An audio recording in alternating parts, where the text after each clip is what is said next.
My name is B. Baker, and I've been studying with Marion for 14 years.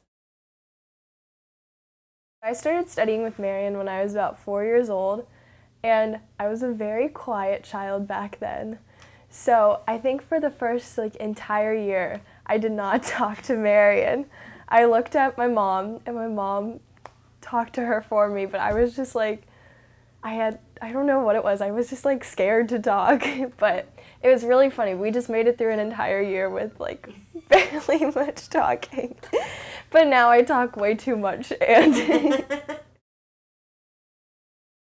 I think Marion's taught me a lot about loving what you do and just having confidence in yourself and that you can do whatever you set out to do. And I think in these past 12 or 13 years, I've just really learned so much from her about being myself and wanting to reach out and meet new people through this experience and use my violin to do something with myself. Have you ever won a concerto competition locally, like with Blue Ash or? Yeah, I did. I had one with Blue Ash, and then one was also at Marion's Encore Orchestra Camp. And I won that with a piece called Zagunarweisen. And it was actually really funny because at the end of my piece, there's a big plucking passage, and I actually plucked off my string.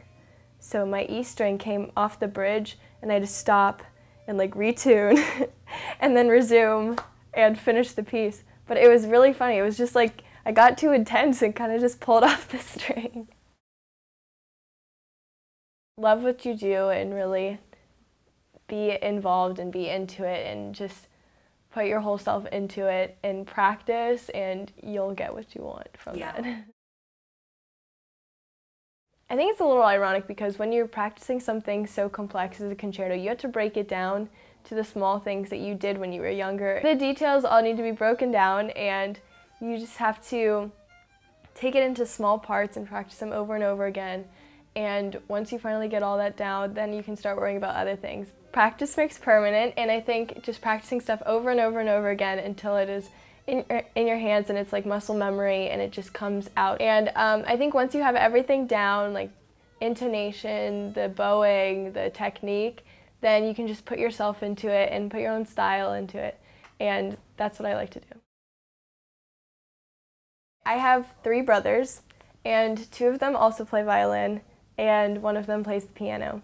And it's kind of chaotic because when we would be practicing, we'd have one person in each floor of the house, or 2 on one floor. The piano was on the bottom floor, then we'd have someone practicing in the basement and someone practicing on the 2nd floor, and there was just always music. There was always people practicing because we all just needed to do it. We all needed to put in the time.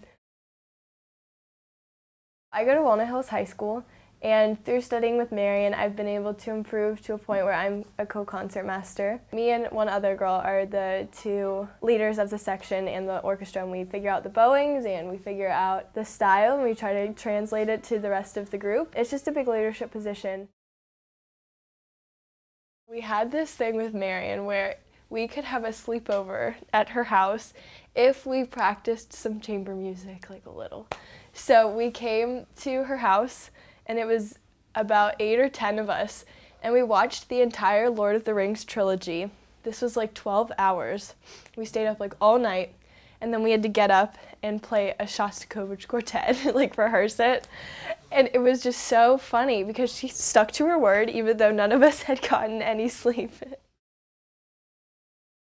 I plan to major in violin performance in college, and I'm looking at a lot of universities with an awesome academic program as well as music program, and so I'm just really excited to go into this next chapter of my life. I'm so excited to go to Carnegie Hall. I mean, it's an amazing dream, and I've been with so many of these kids since I was 4 years old, and I know them so well, and it's just an amazing cherry on top to be going there our senior year, and it'll just be amazing.